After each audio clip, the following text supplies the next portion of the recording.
Okay, back to work on the Turbo Cub. I'm getting some of the wiring situated for this, starting at the fuel pump and all the ground wires. I'm not going to worry about any of the constant feeds, the switched feeds, or any of that until all the ground wires are situated. I have a ground location right here at the fuel pump. I'll have another ground location up by the battery, and then I'll have a ground going from either the frame to the engine or the battery to the engine. All the grounds, it also includes all the ground wires for these lights right here. These guys. There's also a couple ground wires that run these switches right here as well. So those will get taken care of.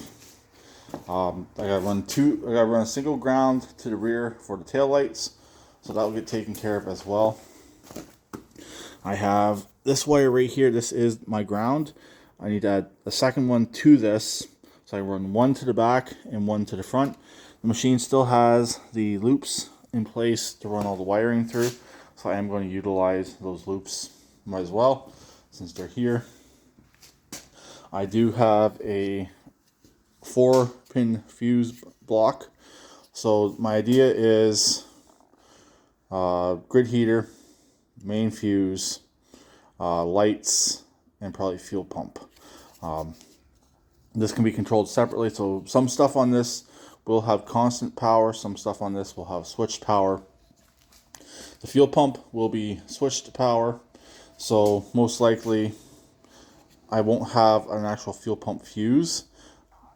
I haven't fully decided yet, so the ignition will be fused, but then the fuel pump will be off the ignition, so it'll be covered by the ignition fuse. So it's probably the way it's going to be wired. Try not to complicate stuff too much. The way he had it wired, he had fuses everywhere. A lot of the fuses weren't being used. They're in bad locations, really spots where you'd never be able to get to them, or you'd never know there was a fuse location there to begin with.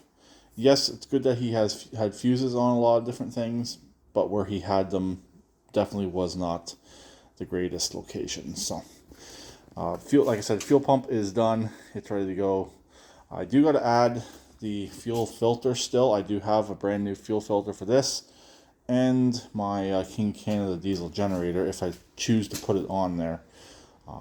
We'll see on that. I haven't yet decided, but this here, slow but steady progress. As long as it's done for the spring, which it should be, we should be all good and set and ready to go on this machine to get rid of it in the spring. So anyways, that's just a quick update of what I'm working on the Hoopty Turbo Cub. I'll talk to them later. Please keep it right up like always, and please subscribe and comment.